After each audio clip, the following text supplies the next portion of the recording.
Ողջունում եմ բոլորին, սիրելի ժողովուրդ, բարև ձեզ։ Կարճ եթեր եմ ուզում անել, սկսեմ հայտարարությունով եւ հետո անցնեմ բուն ասելիքին։ Վաղը հուլիսի 1-ին, չորեքշաբթի օրը, երեկոյան ժամը 6-ին, 18:00-ին YouTube-յան ալիքի իմ ուղիղ եթերի հյուրն է լինելու կրկին մեզ արդեն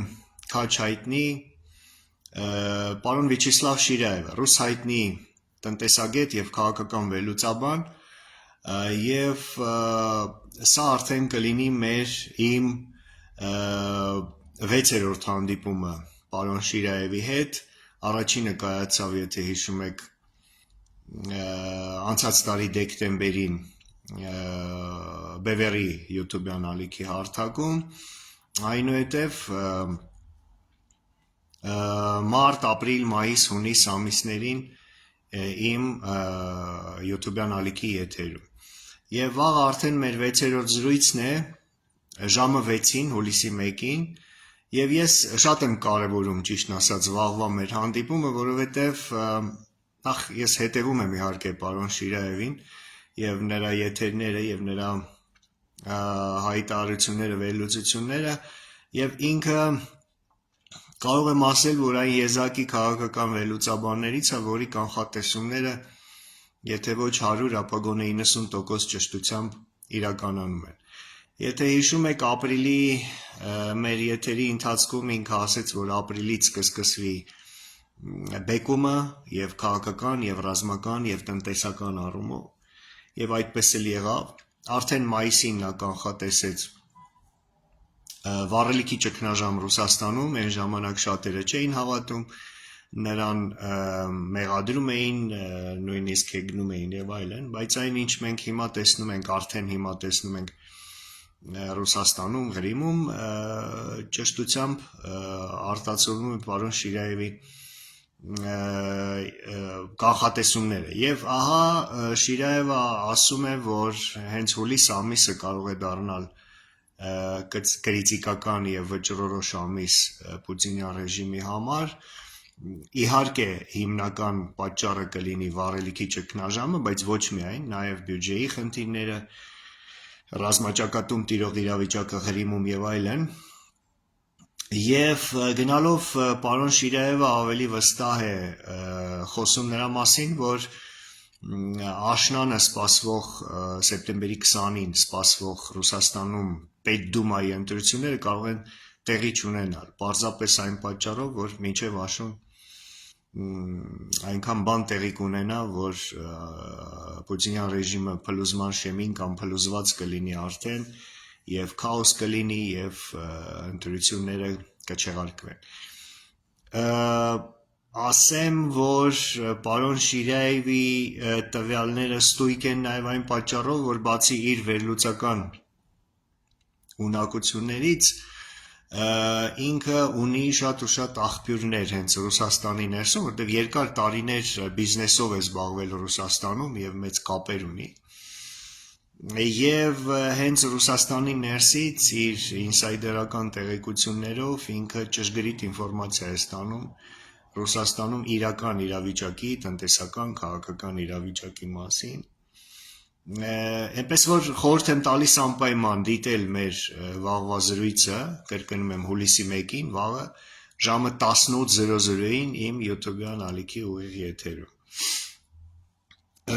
Մի քանի խոսքով նկարագրեմ Ռուսաստանի ներկա վիճակը, ուրեմն Ղրիմում տոտալ վառելիքի ճգնաժամ է, blackout է, ուրեմն բենզին չկա, դիզվառելիք չկա, հոսանք չկա, սննդի արդեն դեֆիցիտ է նկատվում, դեղորայքի եւ այլն, Ղրիմի կամրջի վրա արդեն 4000 մեքենայից բաղկացած հերթեր են գոյացել, մարդիկ պարզապես փախնում են Ղրիմից, եւ տեղացի բնակչությունը, եւ զբոսաշրջիկները, եւ զինվորականները, եւ FSB-ն, իսկ FSB-ի փախուստը արդեն շատ բանի մասին է խոսում, նրանք տարհանում են իրենց ընտանիքները, այրում են գաղտնի փաստաթղթերը եւ այլն։ Եվ արդեն տեղեկություններ կան, որ նրանք ժամանակ ունեն Ղրիմը լքելու մինչև հուլիսի 4-ը, եկող շաբաթ օրը։ Բանն այն է, որ հուլիսի 4-ին Ամերիկայի անկախության տոնն է, այն էլ 250-ամյակը այս տարի,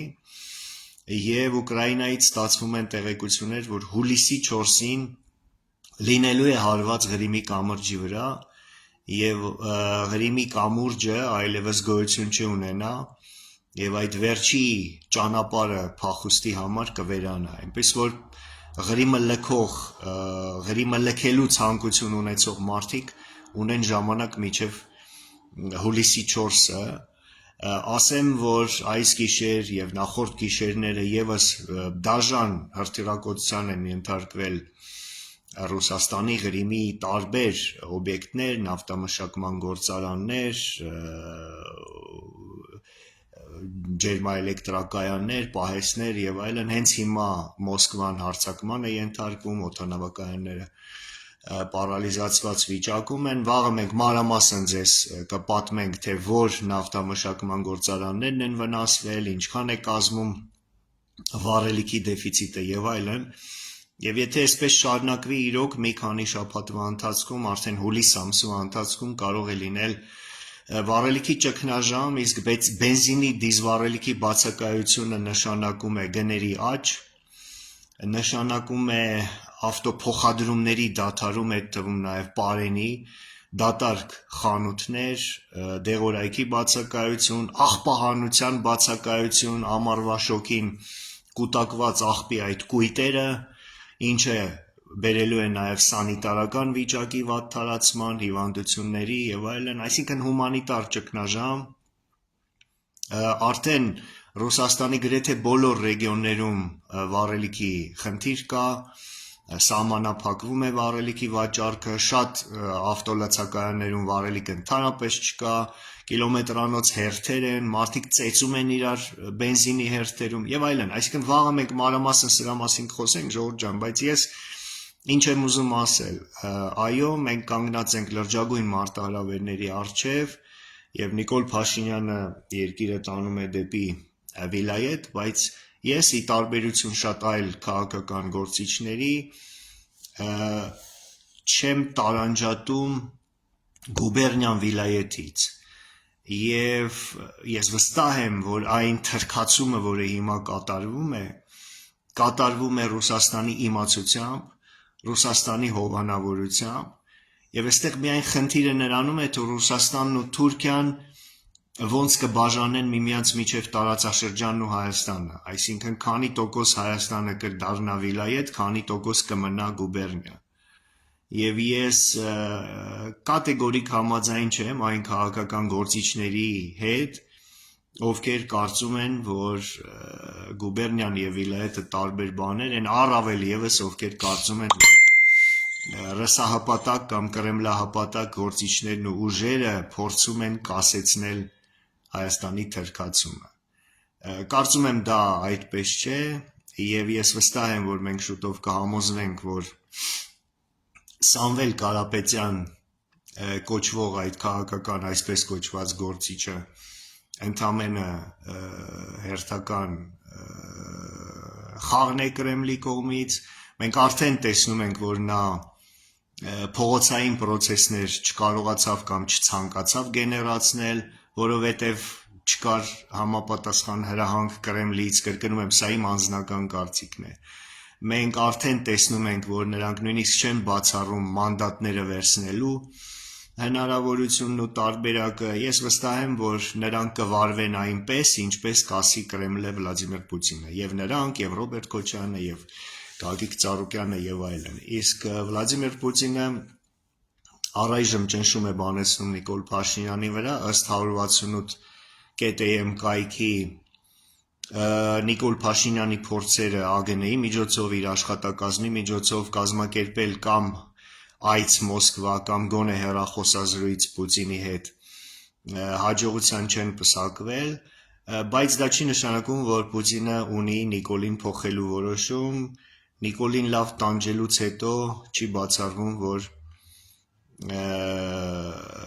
լեզու գտնեն Մոսկվան եւ Փաշինյանը եւ թատրոնը ավարտվի եւ մենք ականատես կլինենք հաջորդ 5 տարվա մուրջ մանկաղաստը խորհրդանի։ 5 տարի իհարկե չի ձգձգվի, որովհետեւ պուտինյան ռեժիմի եթե ոչ շաբաթները, ապա ամիսները արդեն հաստատ հաշված են եւ մենք վաղը պարոն Շիրայևի հետ դրա մասին հանգամանալից կզրուցենք, այնպես որ շաբաթը ուրբաթից շուտ է գալու եւ միայն կայսրության փլուզումից հետո, միայն Վլադիմիր Պուտինի ռեժիմի տապալումից հետո Հայաստանում արևմուտքը եւ ոչ միայն Հայաստանում, Բելարուսում, Վրաստանում, ռուսական շատ ու շատ տարածքներում, Չեչնիա, Դաղստան, Թաթարստան կնախաձեռնի ապագաղութացման եւ իշխանափոխության գործընթաց, այնպես որ եկեք չշտապենք, համբերենք, դիմանանք, ժամանակից շուտ ջուրը չմտնենք, չբոբիկանանք, վնասելով սեփական իմիջը, հեղինակությունը, բարի համբավը եւ սպասենք այն պահին, երբ հնարավոր կլինի Հայաստանի ազատագրումը ռուս-թուրքական լծից, երբ հնարավոր կլինի Հայաստանում ձևավորել իրական ազգային, իրական ժողովրդավարական, իրական արևմտամետ հայ ժողովրդի սերը, հարգանքը եւ վստահությունը վայելող իշխանություն, իհարկե արևմուտքի աջակցությամբ եւ հայ ժողովրդի պահանջով։ Վաղը կրկնում եմ հուլիսի 1-ին ժամը 6-ին երեկոյան 18:00-ին շատ կարևոր, հետաքրքիր եւ օգտակար զրույց ռուս հայտնի տնտեսագետ եւ քաղաքական վերլուծաբան Վյաչեսլավ Շիրայևի հետ։ Ամեն ինչ լավ է լինելու, կհանդիպենք վաղը եթերում, ցտեսություն, շնորհակալություն։